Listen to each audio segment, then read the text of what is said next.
안녕하십니까, 여러분? 오늘은 제2장 존재와 실체의 후반부를 살펴보겠습니다. 처음에 소제목은 가능적 존재와 현실적 실존의 관계인데요. 가능적 존재는 현실적 실존을 수용했을 때 현실적 존재가 되는데요.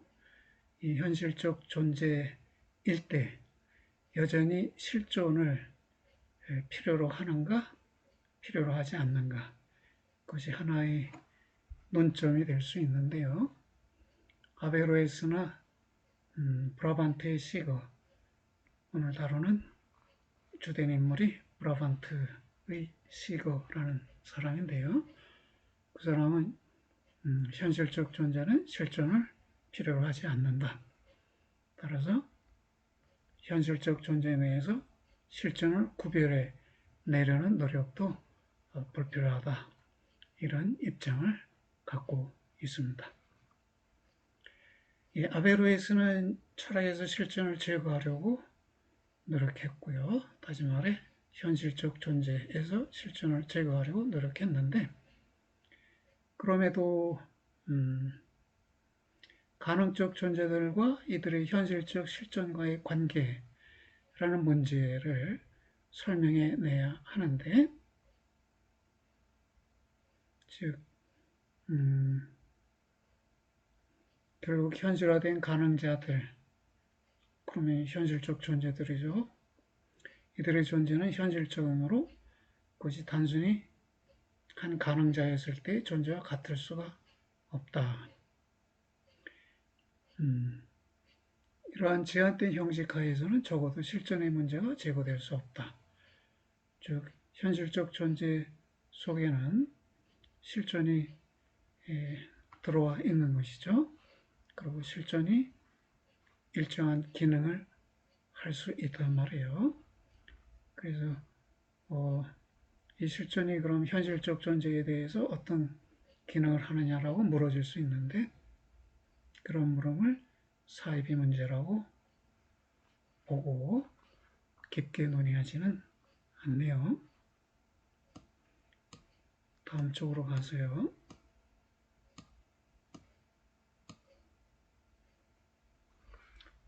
현실화된 가능자들,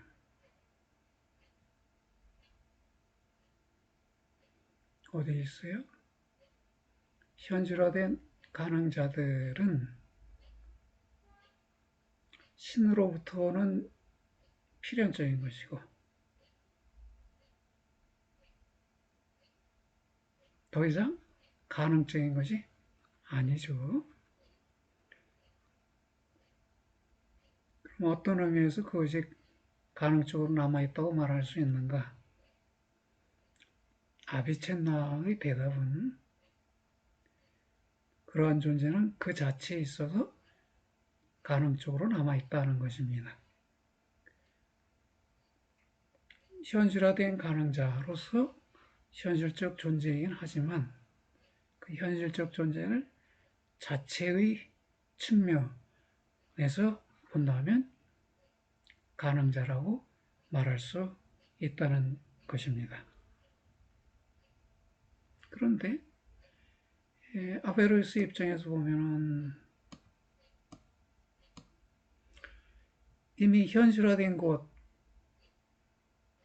것이라면 그것은 실존하며 그것이 신에 의해 필연적인 것으로 되었기 때문에 그 안에는 어떠한 가능성의 흔적도 없게 됩니다. 다시 말해 가능적이었을 때 그것이 가능적이었을 때 그것은 있지 않았다. 그리고 그것이 있는 지금 그것은 더 이상 가능적이지 않다. 이것이 아베로스의 입장인데요. 근데 왜 아비체나는 자체에 있어서 여전히 가능적이다 라고 말하는가? 그는 운동의 가능성으로부터 아이디어를 착상을 얻은 것 같아요. 천체들 또는 이것들 이상이 되는 어떤 것, 이른바 최초의 운동자, 신이네요. 이것들은 그들의 존재에 관해서는 필연적이지만 그들의 공간상의 운동에 관해서는 가능적이다. 존재는 필연적이지만 운동에 관해서는 가능적이다. 그래서 아비첸나를 이러한 구분으로 이끌어간 것은 천체들이 다른 하나에 대해서는 필연적이지만 그들 자체로부터는 가능적이라는 그의 억측이었다. 자체에 있어서는 또는 그들 자체로부터는 가능적이다. 그리고 이러한 가능성 때문에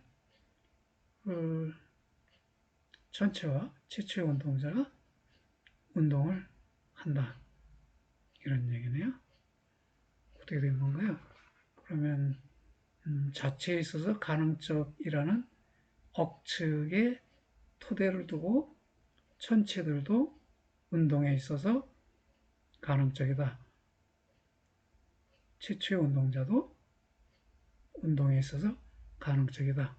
이렇게 이야기를 했다는 것이네요.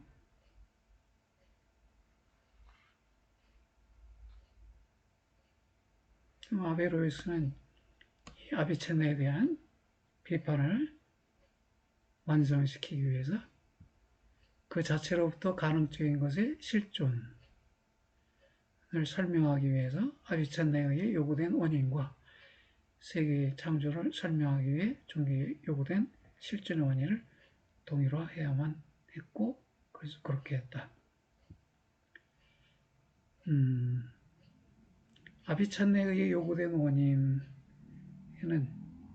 우연 발생을 위한 원인으로서의 실존이고요. 창조의 설명을 위한 실존은 신이 부여하는 존재 원인으로서의 실존을 말하는데 이 두 가지를 동일화해서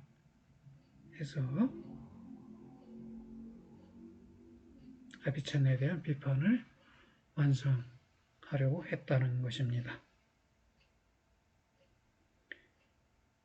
아비첸나에 있어서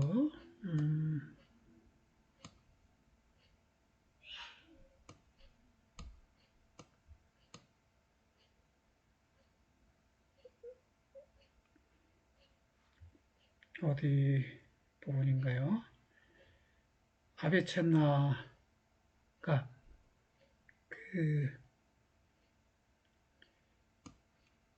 이 말은 아비첸나에게 두 개의 원인이 있었다는 것이에요. 하나는 철학적 원인, 다른 하나는 종교적 원인인데 철학적 원인은 우연자로서의 실존이고 종교적 원인은 실존 부여로서의 창조인데 이 둘을 아비첸나는 구분하고 있었는데 아베로에스는 그 둘을 동일화했다는 것입니다. 이 아베로에스 아비첸나의 구분을 무시했다 그런 말이 되겠네요. 아비첸나는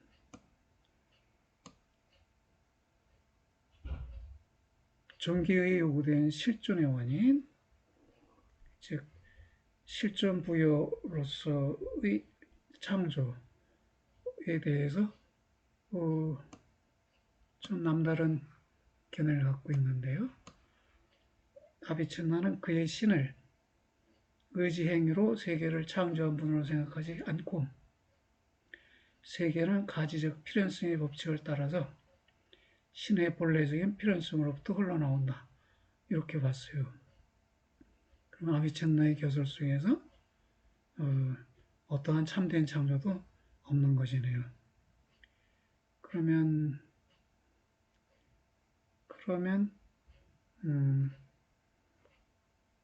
실존 부여로서의 창조와 우연자로서의 실존을 동일화한 것은 아베로스가 동일화한 것은 아비찬나에 대해서 일정 부분 오해를 하고 있는 것이네요.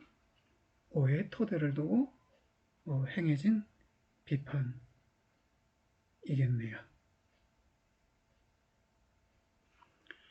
이렇게 본래적 의미의 창조는 부정하더라도 우연 발생을 성립시키는 원인으로서의 실존, 즉 우연자로서의 실존이 있으니까 아비첸나의 세계에는 우연 사건들의 세계이고 확실히 그들 모두는 필연적인 우연 사건들이지만 즉 신으로부터 유래하기에 그럼에도 그들은 우연히 발생하고 그런 점에서 새로움이 있는 세계이다. 그러한 철학 속에는 진정한 어떤 개념 철학이라도 항상 미워하는 것, 즉 새로움에 대한 어떤 희미한 흔적이 최소한 남아있다. 실존은 개념에 의해 포착되는 게 아니죠. 개념 철학은 실존을 부정할 수밖에 거부할 수밖에 없는데 실존을 말하는 철학에는 새로움에 관한 논의가 들어있고요. 그래서 이 새로움에 대해서 부정하는 논의를 아베로이스는 전개합니다. 그래서 아베로이스의 세계는 가지적 필연성이 견고한 연세이다. 이렇게 설명됩니다. 즉, 그 세계는 새로움이 없는 세계예요. 그리고 그 세계에는 운동이 시작될 수도 종식될 수도 없는 세계예요. 왜냐하면 운동한다는 것은 본질적으로 이전과 이후라는 것을 모두 포함하고 그래서 당신이 어느 곳에서 운동을 바라다 보든지 간에 운동이 그로부터 나오는 이전이라는 것이 항상 있는 것과 마찬가지로 운동이 그곳으로 사라지는 이유라는 것도 다 있기 때문이다. 즉 시작점을 정할 수도 없고 종착점을 정할 수도 없기 때문에 시작점이 있어야 시작되었다고 말할 수 있고 종착점이 있어야 종식되었다고 말할 수 있는데 시작도 없고 종착 또는 종식도 없으므로 운동은 지속하는 것이네요. 시작과 종식 없이 지속하는 것입니다. 그래서 운동이 그렇듯이 존재들도 운동에 대해 참인 것은 어떠한 사건에 대해서도 일반적으로 타당하다. 그래서 우연 발생 사건으로서의 존재, 그것도 사실에 있어서는 외향성의 변화무성에도 불구하고 똑같은 것으로 있다. 왜? 본질의 측면에서, 형상의 측면에서 보면 똑같은 것이다.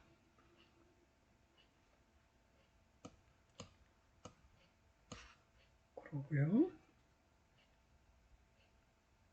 그러면 이 세계는 영원히 자기 동일적인 세계인데요. 어떤 설명이 있습니까?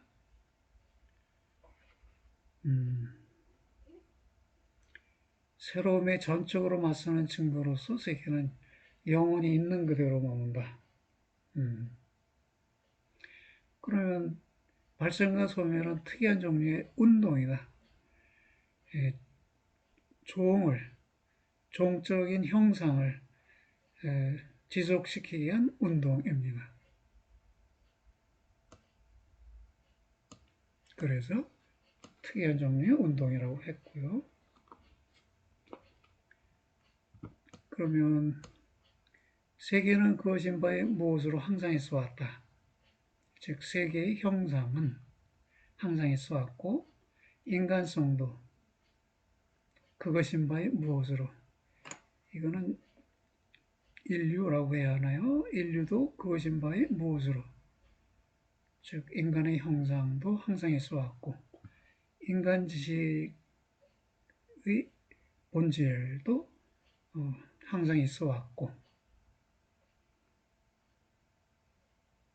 그렇다면 불변적, 가지적, 세계, 불변적, 가지적, 인간, 불변적, 가지적 지식이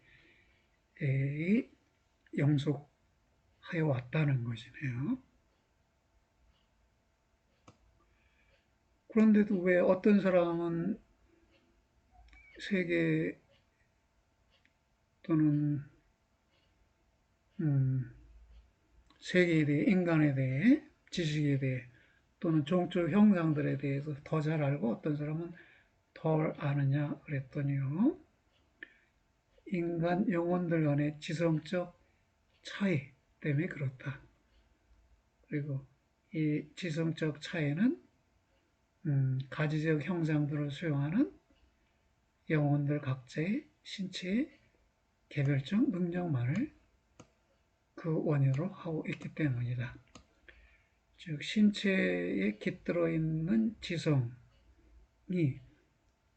그 능력에 있어서 차이가 나기 때문에 종적인 형상들을 알아차림에 있어서 사람들 사이에 차이가 있다는 것이네요.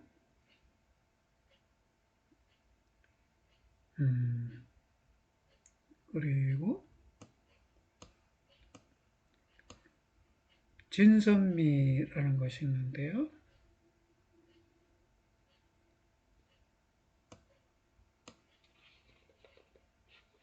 진선미는 영속적으로 인류를 계몽시키는 그 지성, 철학자를 가리키겠죠. 인류를 계몽시키는 지성, 철학자 또는 철학자의 지성 속에서 영원히 빛나며 그들은 더욱 고차적인 개개의 지성들 안에서 한층 더 그러하고 고차적인 개개의 지성, 이거는 최고의 지성들 또는 천상의 지성들 이렇게도 표현되는데 이른바 천사들을 가리키네요. 그 자신의 완전한 단독성 속에서 그 자신을 영원히 사유하며 최고의 가시성이기 때문에 최고의 존재가 되는 최초이며 최고의 사유, 즉 신 속에서 현저히 영원하다는 것입니다. 그럼 영원한 것들만 있네요. 물론 변하고 사라지는 것들도 있지만 이 변하고 사라짐은 운동인데 이 운동은 가지적 형상들, 종들을 존속시키기 위해서 이루어지는 특이한 종류의 운동인 것이네요. 그래서 모든 현상들에도 불구하고 존재의 세계는 가지적 필연성의 견고한 연쇄이다. 그 필연적인 것들, 지성이 알 수 있는 필연적인 것들의 연쇄, 그것이 현상들 이면에 있다. 이런 입장이고요. 그러면 이런 입장은 아베로이스의 이런 입장은 어떻게 성립된 것이냐면 있다와 그것인 바의 것이다. To be that which it is가 아주 똑같은 것이 되는 그런 하나의 심적인 세계의 완벽한 사례이다.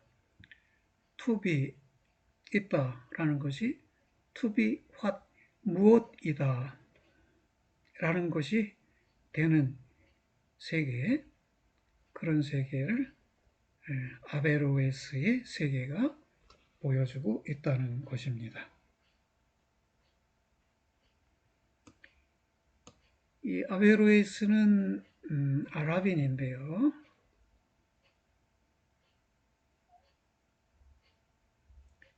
이 아베로에스는 이 회교도의 신들에 대해서 애를 먹었다. 이 회교도들의 신, 회교의 신은 창조의 신이란 말이에요. 기독교 신과 마찬가지로 창조의 신인데 이 창조의 신을 어떻게 설명할지 애를 먹었다는 것이죠. 창조가 이루어지면 새로움이 발생하는 것이거든요. 그리고 기독교에서는 말씀의 육화를 통한 세계의 재창조도 있어요. 두 번의 창조가 있네요. 신에 의한 세계의 창조와 신의 말씀의 육화를 통한 세계의 재창조. 즉 예수님을 통해 세계가 재창조됐는데 이 두 개의 창조가 새로움의 발생이잖아요. 이런 새로움을 설명하는 일에 애를 먹었다는 것입니다. 13세기경에 아베로스보다 약 100년 이후네요. 그때 존재와 실존의 공동 가능성에 관한 긍정적인 실험을 하는 하나의 철학적 학파가 발생했는데요. 그 대표자가 브라반테 시거입니다. 그러나 이 브라반테 시거도 결국 아베로에스의 견해를 추종하고 있기 때문에 존재와 실존 중에서 이미 존재가 성립되어 있다면, 현실적 존재가 성립해 있다면 실존이 하는 역할이 없다는 그런 입장을 내보이게 됩니다.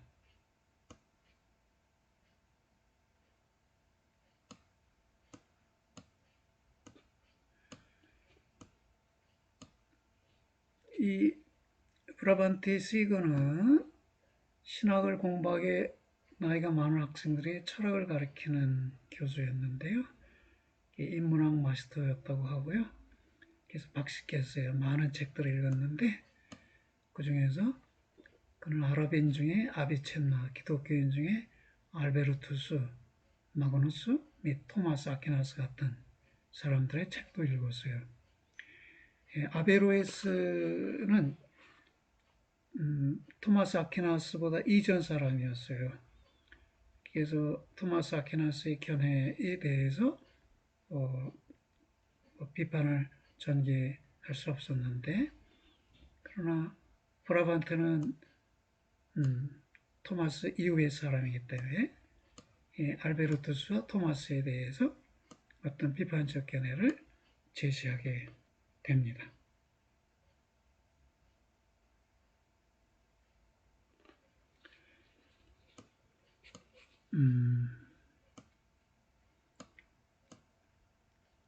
토마스를 염두에 뒀는지 그가 선택한 주요한 질문 중에 하나는 이것입니다. 피조물들에 있어서 존재나 있다는 피조물들의 본질에 속하는가 아니면 그런 본질에 부과된 것인가. 여기서 우리는 본질과 실존의 구분 문제가 이미 공개적으로 제기된다는 점을 보고 있습니다. 이런 물음을 물은 건 이 물음이 이미 그 시대의 문제가 되었기 때문이겠죠. 그러면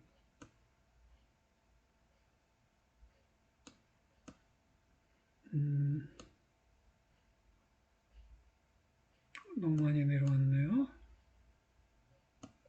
예. 118쪽이요. 시거는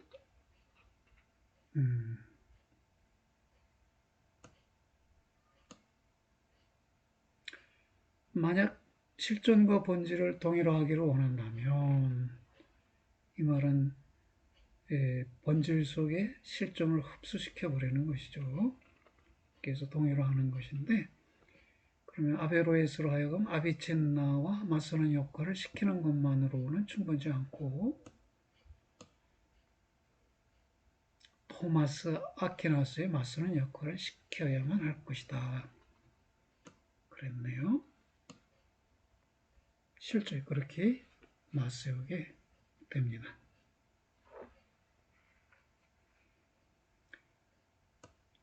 어디였나요? 아베로에스는 적어도 본질의 관념과 구분되는 실존의 관념의 기원이 종교적이며 실존이 종교적 기원을 갖는 개념이고 창조의 개념과 결부되어 있다는 것을 알고 있었어요.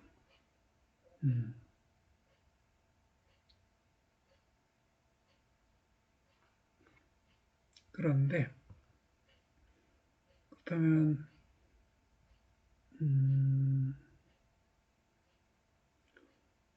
신과 피조물의 구분과 본질과 실존의 구분이 같은 것이냐, 아니면 서로 어떤 관계에 있느냐, 그 문제를 논의해야 하는데요.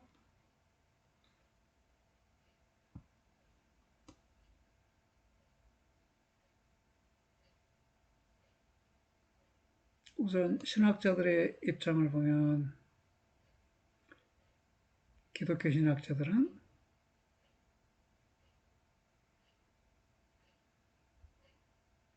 창조된 세계와 그 창조주의 관계를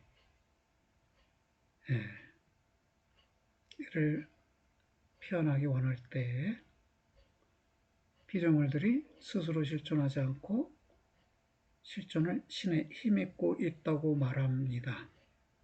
이거는 모든 신학자들이 일치하는 점이에요. 그런데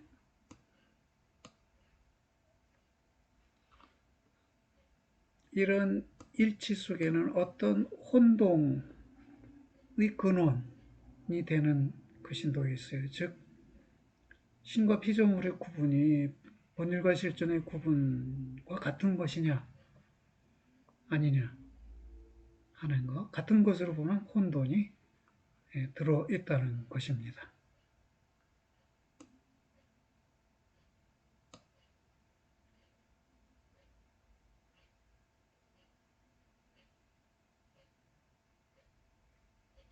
(119) 쪽에 가서요. 실존을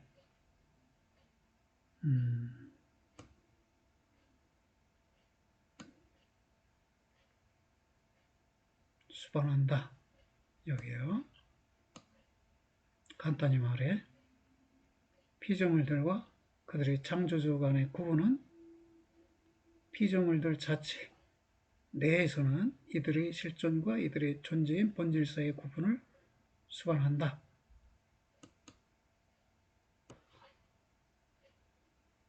그러면 이런 물음이 제기될 수 있겠네요. 본질과 실존의 구분은 신과 피조물의 구분을 위해서 도입된 개념이다.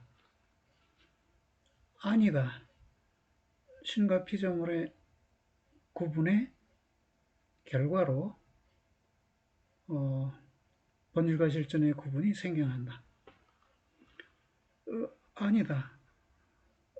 본질과 실존의 구분의 문제는 철학적 문제이고 신과 피조물의 구분이라는 신학적 문제와는 구분되는 것이다. 이런 세 가지 입장이 있을 수 있겠네요.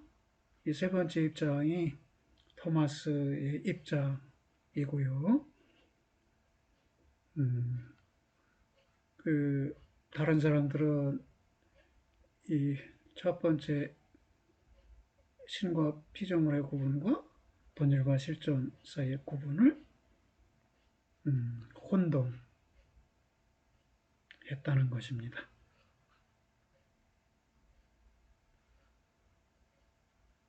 그래서 어디까지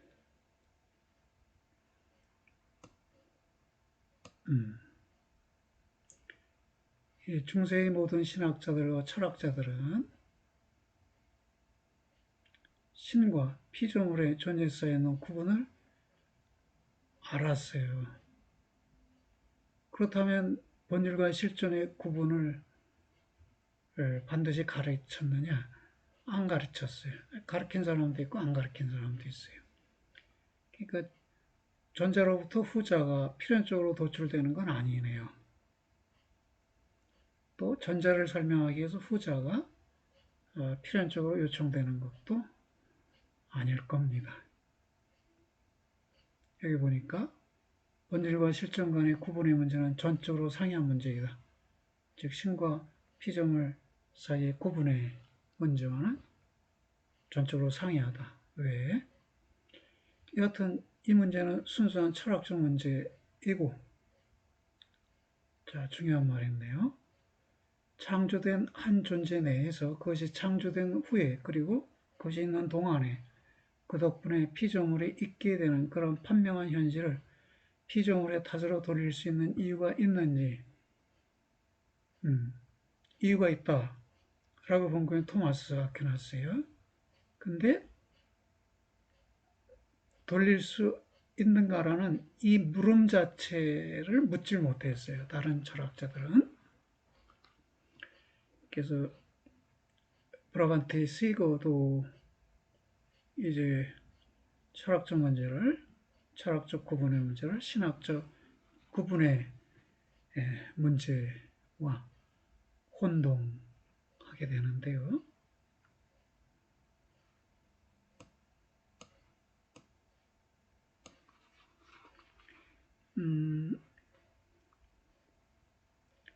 만약 중세 한 신학자가 본질과 실존의 구분을 공언한다면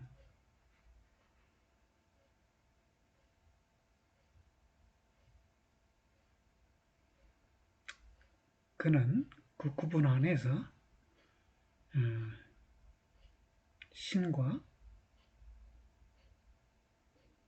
피조물의 구분을 위한 충분하고 궁극적인 인연을 발견하리라는 것뿐이다.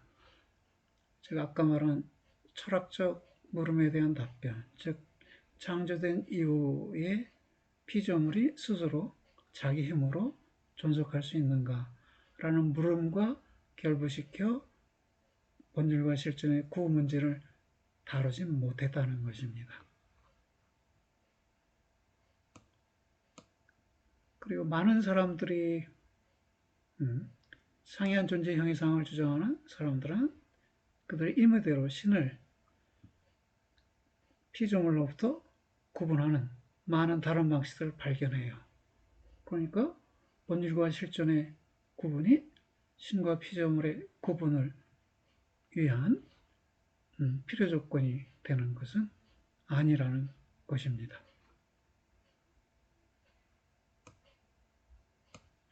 그래서 돈 스코트스나 수아레즈 같은 위대한 신학자들도 그러한 구분 없이 완전히 훌륭하게 과제를 처리한다.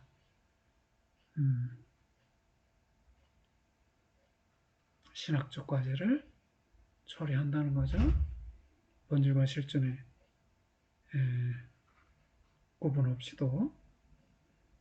그렇다면 본질과 실존의 구분은 기독교 신학이 필연적으로 요구해서, 즉 창조의 설명에 필연적으로 요구되어서가 아니라 하나의 철학적 교설로서, 즉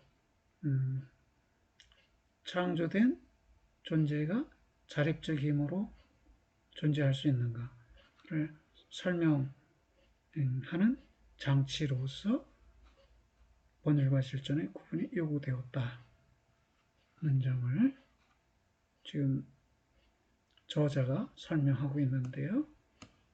근데 그런 점을 브라반테 시거는 알아차리지 못했다는 것이에요.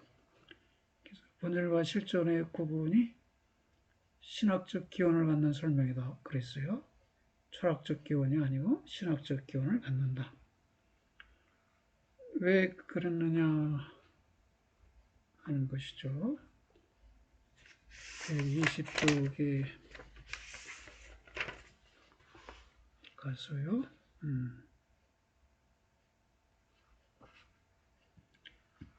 왜 그랬느냐 했더니요. 신학자들이 존재들과 최고의 존재 사이의 구분을 정당하기 위해 본질과 실존 간의 구분에 의지한다는 것을 관찰하면서 시그는 그들이 자신들의 논지에 관련해 사용하는 그러한 용도가 바로 본질과 실존 간의 구분의 기원이며 정당하였다고 속단하였다. 즉 존재들과 최고 존재, 존재들과 신 사이의 구분을 위해서 본질과 실존의 구분을 사용하니까, 다시 말해 존재들과 신의 구분의 용도로서 본질과 실존의 구분을 도입하니까 본질과 실존 간의 구분의 기원이며 정당하였다고 속단하였다. 즉 신과 피조물의 구분이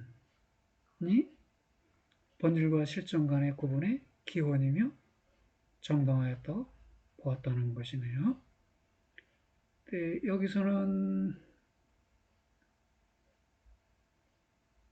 존재들과 최고 존재의 구분을 정당화하기 위해서 본질과 실존의 구분이 동원되는데, 그렇죠? 정당화라는 말이 있죠. 근데 여기서는 본질과 실존의 구분의 정당화라는 말이 있어요. 앞에 것은 신과 피조물의 구분의 정당화이고 뒤에 것은 본질과 실존의 구분의 정당화니까 결국은 상호 정당화가 이루어지는 것이네요. 어떤 사람은 신과 피조물의 구분을 정당하게 본질과 실존의 구분을 동원하고, 시고의 말에 의하면 본질과 실존 간의 구분의 정당화를 위해 존재들과 최고 존재 사이의 구분을 동원하는 셈이네요.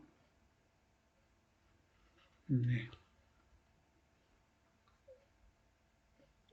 어쨌든 본질과 실존의 구분이 철학적 문제라는 점에 대해서 사람들이 혼동하고 있었고, 브라반테 시그 역시 그렇다는 것이네요. 그래서 121쪽입니까?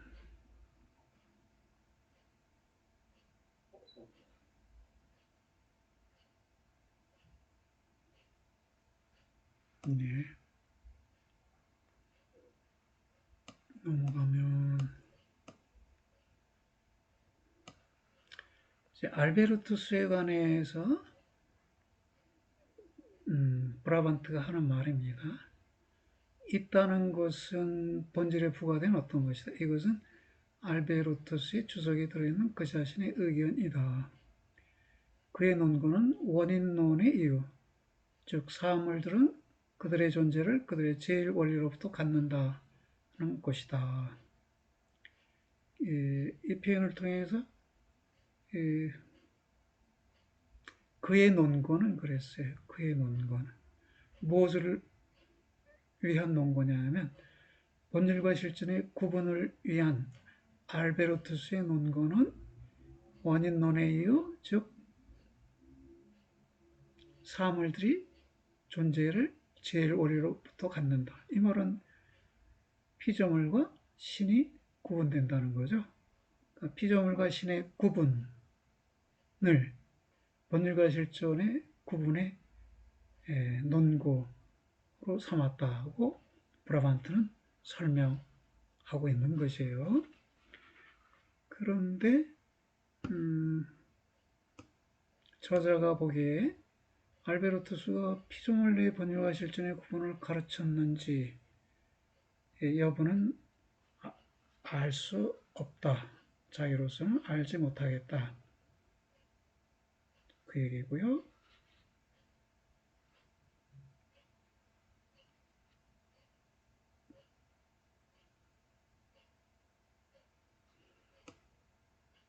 그렇다면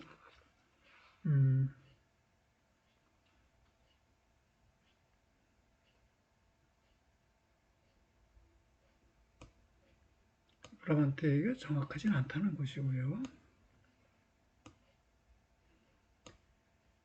그 어떤 표현이 있나요?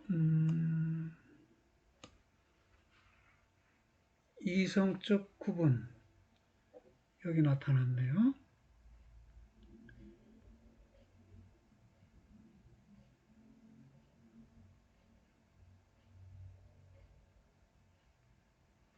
이성적 구분이나 the distinction of reason 이렇게 쓰여지는데요. 이성의 구분 그러는데 이성에 의한 구분 이렇게 말해야겠죠. 현실적 존재 속에서 실존은 눈에 안 보이죠. 그럼에도 우리가 현실적 존재 속에서 본질과 실존이 구분된다고 말한다면 그것은 이성에 의한 구분이죠. 감각에 의한 구분이 아니네요. 그래서 신학자들은 어떤 피조물과 그의 존재 사이에는 그들이 이성적 구분이라고 부르는 무엇이 있다는 것을 인정한다. 어떤 피조물과 그의 존재,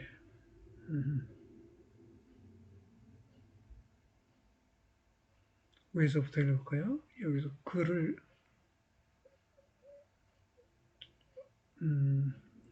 우리는 신이 그것을 창조하지 않았을 때 나타나게 될 경우와 같이 그것이 아마도 실존하지 않을 수도 있을 것이라고 쉽게 상상할 수 있다.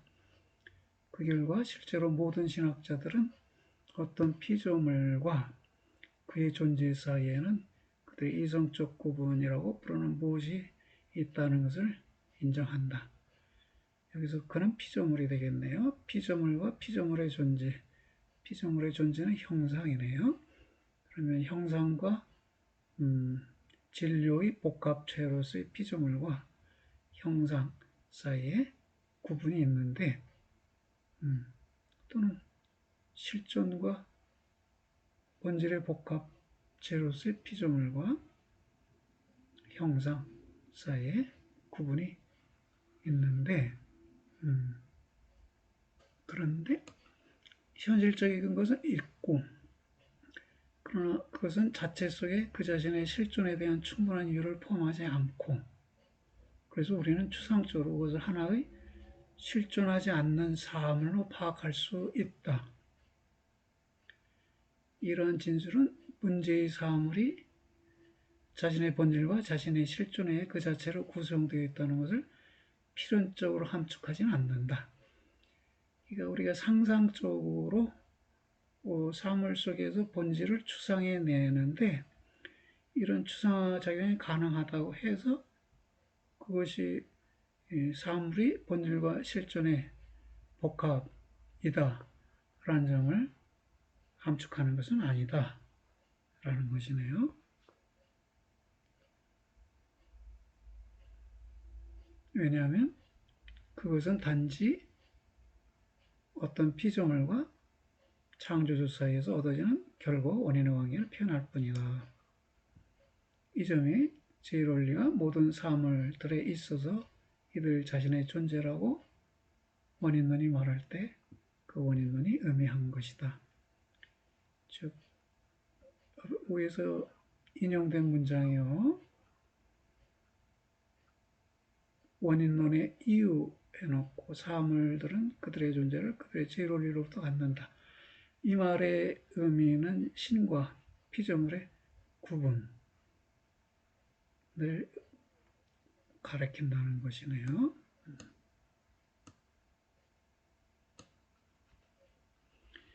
그리고 브라반트의 시거가 다음과 같이 언급할 때 동일한 오류가 나타난다. 처음인분 아래에서 그 자신에 의해서 존속하는 모든 것은 복합적이다. 이러한 마지막 이유가 토마스 형제에게 중요한 것이 되었다. 그러니까 사물의 복합성이 본질과 실존의 구분을 주장함에 있어 중요한 것이었다. 또는 본질과 실존의 구분을 위해 중요한 것이었다. 이제 물음이 이거예요. 토마스가 사물을 복합적이라고 봤는데 그런 복합적이라는 사실이 본질과 실존의 구분의 중요한 근거가 되느냐 하는 것입니다.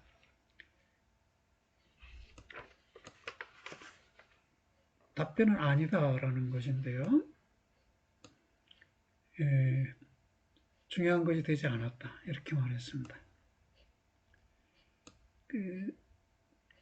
신 아래 어떤 것도 단순하지 않다는 것, 그리고 피조물들이 본질과 실존을 포함한다는 것을 받아들인 후에 토마스 형제가 자연스럽게 단순성의 결연은 본질과 실존의 복합에 기인한다고 결론 지었어요. 그러나 이러한 복합을 단순성의 결연을 설명하기 위해 필요로 하진 않았다. 다른 방식으로 단순성의 결연을 설명했다는 것입니다. 아우구스티누스나 보나벤투라는 형상과 진료가 복합되어 있기 때문에 존재들이 단순성을 결여한다고 봤는데 토마스 형제는 존재들이 현실과 잠재 아닐까요? 여기서 현실과 잠재의 구분에 의지해서 현실과 잠재의 구분에 의지해서 단순성의 결여를 설명했다는 것이네요.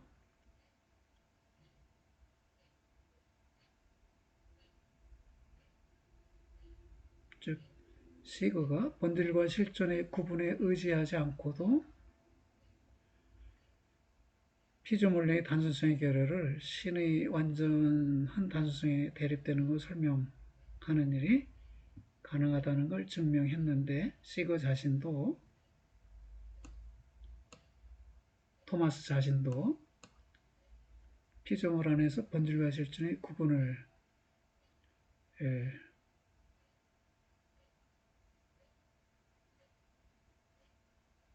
정립하기 위해서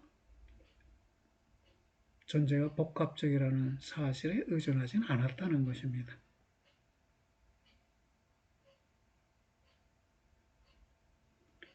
사물이 복합적이기 때문에 피조물 안에 본질과 실존이 구분되거나 피조물이 본질과 실존의 복합이다. 이렇게 말하진 않았다는 것입니다.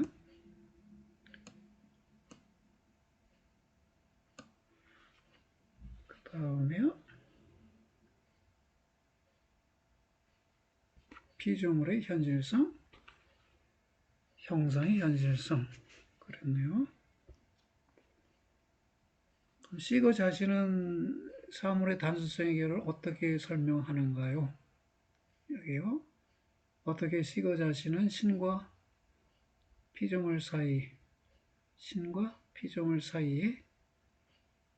있어야만 할 단순성의 차이를 설명하는가. 신은 단순하고요. 피조물들은 복합적이고요. 시거 자신은 형상들의 차이에 의해 설명하는데요. 여기 보니까 즉 피조물들을 제1원리로부터 구분시키는 것은 그들이 있다는 사실에는 있을 수 없고 실존하는 사실에서 단순성을 찾을 수는 없고 단순성의 차이를 찾을 수는 없고 피조물들 고유의 존재 방식, 즉 그들인 바의 무엇에만 놓여있다. 형상에만 놓여있다. 이렇게 온 것이네요.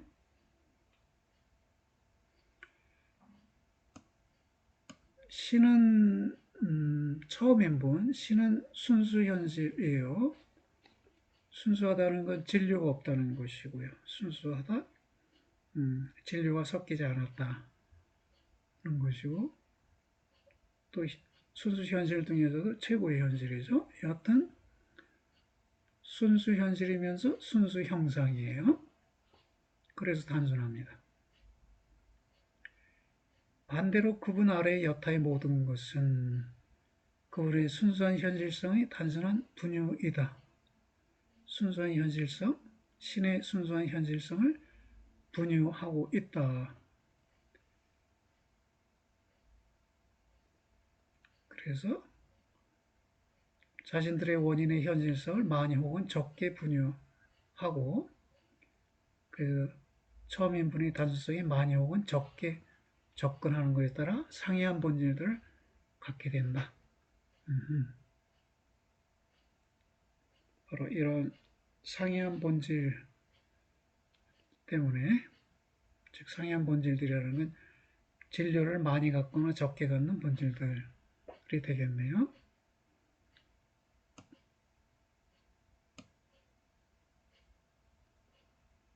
여기요.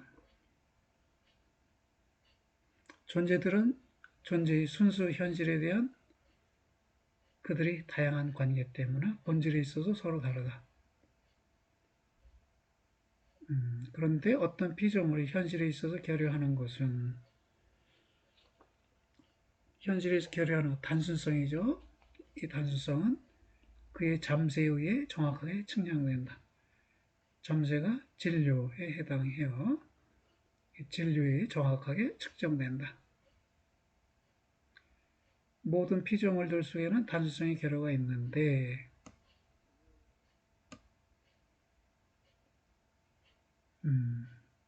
그들로 하여금 피조물이 되게 만드는 것이 그들 자신의 현실의 본질을 지적해주는 잠재의 양, 진료의 양이기 때문이다. 그래서 형상과 진료로 구성되었다 이거예요. 그래서 단순하지 않고 복합적이다 라는 것이네요. 순서의 정신적인 하나의 실체,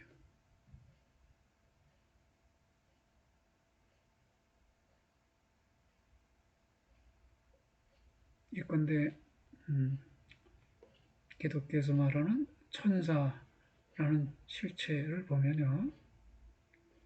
그것은 사회의 현실이에요. 그러나 여전히 처음인분의 단순성을 결여해요. 왜냐하면 신은 자기 스스로 생각하는, 이 말은 self-thinking이라는 표현이니까요. self-thinking thought예요. A self-thinking thought니까 하나의 자기 사유적 사유, 예, 자기 사유적 사유. 표현이 다소 어색해서 스스로 생각하는 사유, 이렇게 표현되었는데요. 자기가 자율사 사유하니까 대상은 없어요. 대상이 없다는 점에서 단순하죠. 그런데 처음인분 아래에서 인식하는 모든 실체들, 천사들은 가지적 종을 통해서만 대상들을 알아요. 종들을 통해서 알죠. 그렇다면 그 자신과 종 사이에 구분이 있죠. 자기가 구별되는 종을 자기 안에 포함시키고 있고, 이런 점에서 복합적이네요.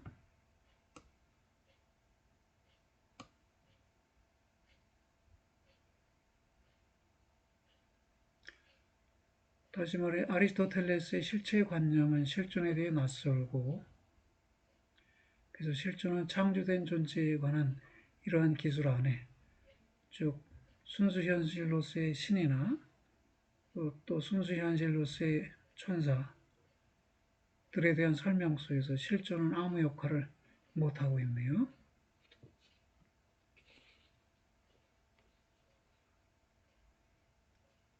그래서 식의 전체적 논거는 실체 자체의 현실성이 또는 실체 자체의 현실성이 존재 자체의 현실성이 전체이다.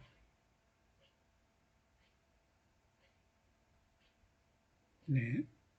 그럼 실체 자체 현실성 여기에 실존이 들어있는 것인데 C의 입장에서는 들어있지 않는 것을 보는 것이네요. 토마스 입장에서는 들어있는 것이고 C의 입장에는 들어있지 않는 것. 왜 들어있지 않느냐 하면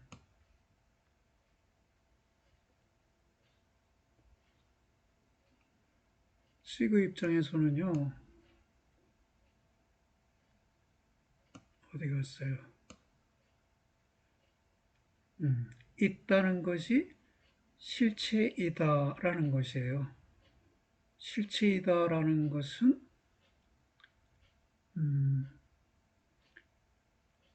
구체적이지 않은 존재, 정신적인 존재, 천사와 같은 정신적 존재에서는 순수 형상이다는 것이고 구체적 존재에서는 형상과 진료의 실체적인 한 단위이다라는 것이에요. 양자의 경우에 모두 실체들은 그들의 형상의 덕으로 있고요. 이 형상이 정의에 따를 때 현실이다 그랬네요. 아마 여기서 정의라는 것은 참으로 실제적인 것이 존재이다. 이런 정의, 존재는 참된 존재는 참으로 실제적인 것이다. 라는 이 정의에 따라서 실체들 내에서 참으로 실제적인 것은 무엇이냐라고 물으면 형상이 되고 그리고 이 형상은 진료라는 잠세에 대비시켰을 때 현실이고요. 또 모든 작용과 기능들의 핵으로서의 현실이 되겠는데요. 그래서 주어진 존재의 전체적 실제는 바로 그것의 형상의 현실성에 완전하게 설명된다. 그랬습니다.